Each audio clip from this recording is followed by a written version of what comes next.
Okay, yan.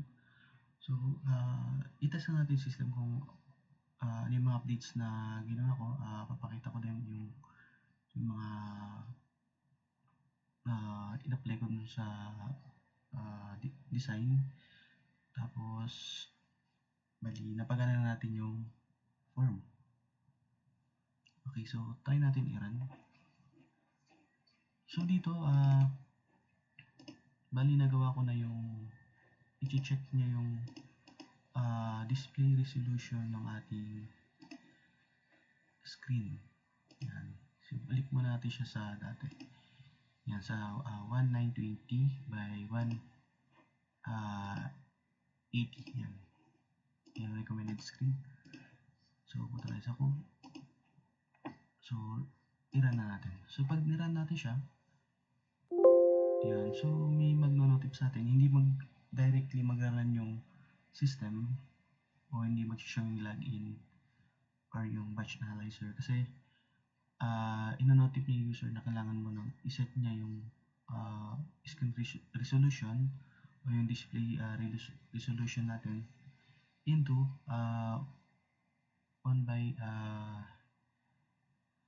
16 by 900. Okay, so okay natin. And then gawin natin, punta tayo sa display settings.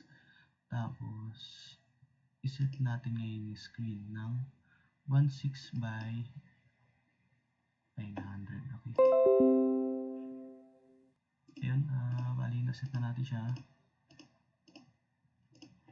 Ayan, so i-run na natin. So dahil na-enter ko na yung ating product key dun sa batch analyzer, nag-direct na siya dito sa ating login form. Ayan, pwede natin siya i-minimize or i-fix. Ayan. So, rerun natin. Okay, so enter na natin yung username, password, then login. So, yan yung bagong design o yung design na ginawa ko as of now. So, siguro bala ko dito is next is gawan ng settings. Yung pwede natin baguhin yung header background, sidebar background, tapos yung body content background. Kung siguro pag sinipag pa is gagawin natin yung na pwede rin na dynamic yung kulay ng mga buttons. Yan, pwede natin siya kumbaga may color picker tayo na gusto, depende sa user kung ano yung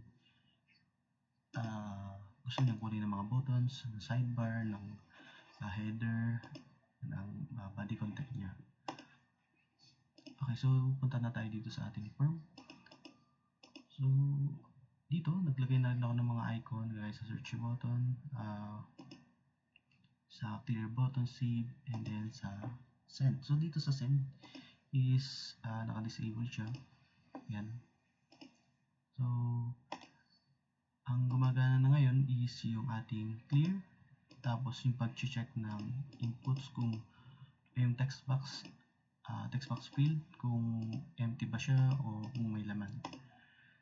So yun, ang indicators natin kung empty yung ating text box, ang para ma-identify ng user is ang ginawa ko ay ibahin yung background ng text input, gawin siyang light red.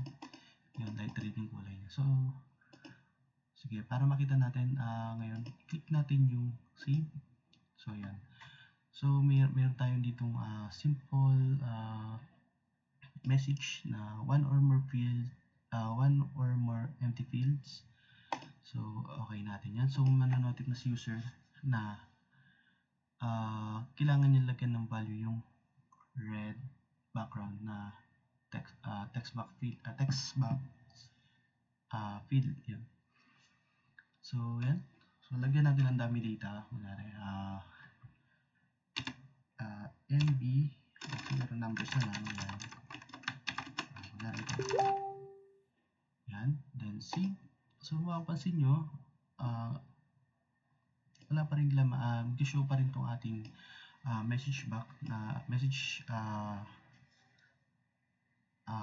alert na wala pa rin laman yung ibang ating fields. So, bumaba na yung ating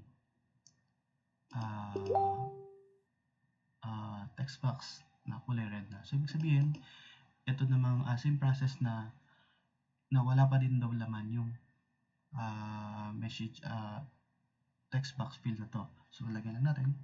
So, lagyan lang natin ng dummy data para mabilis. Yan.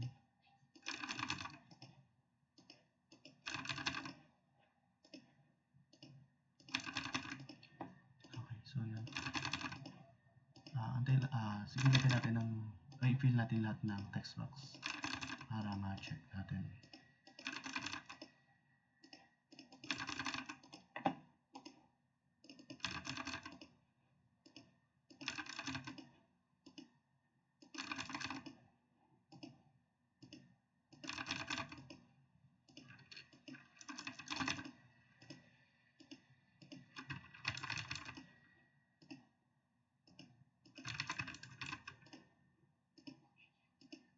So yun, yung mga combo box natin o yung drop down text box, meron na siyang mga value. Yan. Kagaya ng classification, drive method, lamp system, inspection type, vehicle type. Yan. Meron na siyang value. So ilagay natin. Okay.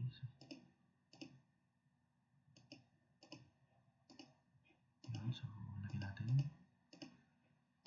So dito pinapakita ko lang na chine-check niya yung bawat field dapat kumpletuhin ni user. So yun, as of now hindi pa siya nagsisave. Siguro yung sa next step if matapos natin yung ibang ning gawin dito sa form, then susunod na natin gawin yun. Yan, all data set from save button. So yun, para ma-test lang natin na goods na siyang i-save dun sa ating database. And then mag-show dito sa table. Okay lang natin. So yun, napansin nyo, meron na siyang basic loading yan na nilagay ko. Yan.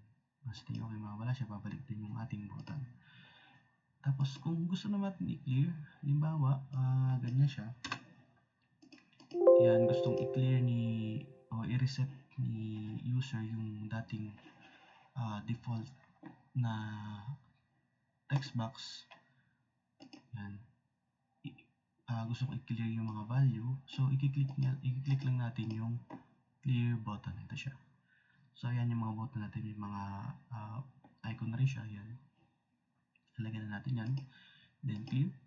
Yun. So, bumalik na sa dati yung ating mga text box tsaka yung combo box.